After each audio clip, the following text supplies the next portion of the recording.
All right, so I bet a lot of people are wondering, is World War III happening? Are we going into World War III? What is happening with all these wars? So I'm going to show you on this globe how much of the world is currently involved in conflicts. Now, mind you, these are not related conflicts, but because we have kind of an international system nowadays, all these little conflicts around the world make up for one large problem. So let's get started. Africa, especially in this area up top above South Africa, has a lot of civil wars and conflicts going on. That's pretty obvious. There's Somalia down there. Everyone knows about its conflict issues. So then when you come into this area, you'll see there is Syria, and there are American troops there now in conflict with terrorist ISIS groups. This is Israel, and you can see where its conflict is right there. Now we're going to move up here, and just a little bit above that is Ukraine. Then from Ukraine, you have Russia, this massive chunk of map. So now this whole piece of map, you can see from here all the way down to Africa, is in some way involved in war. This little section here is still good. Then we have over here, this is Europe. All of Europe is part of NATO and is supporting NATO operations in Turkey. So you can include all of Europe. China is currently, this is not part of it yet, but China, this massive chunk of land, is building up for war. And so Japan over here is preparing, and China is preparing to invade Taiwan in this region.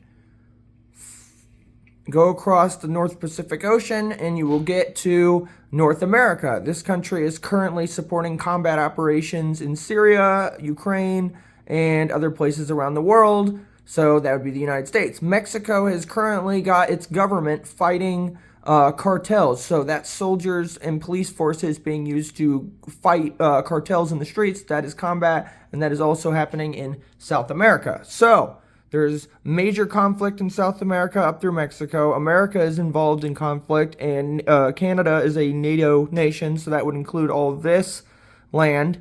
So all of this whole side of the map is involved in conflict in some way.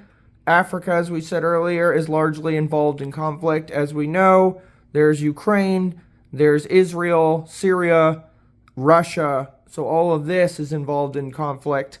China is the only section that hasn't gotten involved in conflict, but is completely built for it. There's North Korea right there. We know they want to invade South.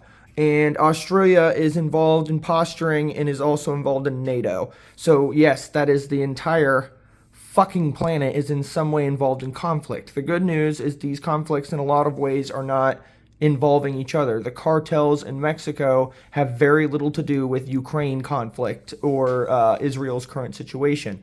These are a bunch of small conflicts that are burning. Imagine a little fire on each one of these nations to reflect where these conflicts are at, and you would still see an entire world on fire, just like World War I or II. Yes, this is clear that the whole planet is currently involved in large conflict. This could be because geopolitical issues, land, religion, all kinds of issues are coming to a head, and it's happening at the same time. So yes, the world is at war.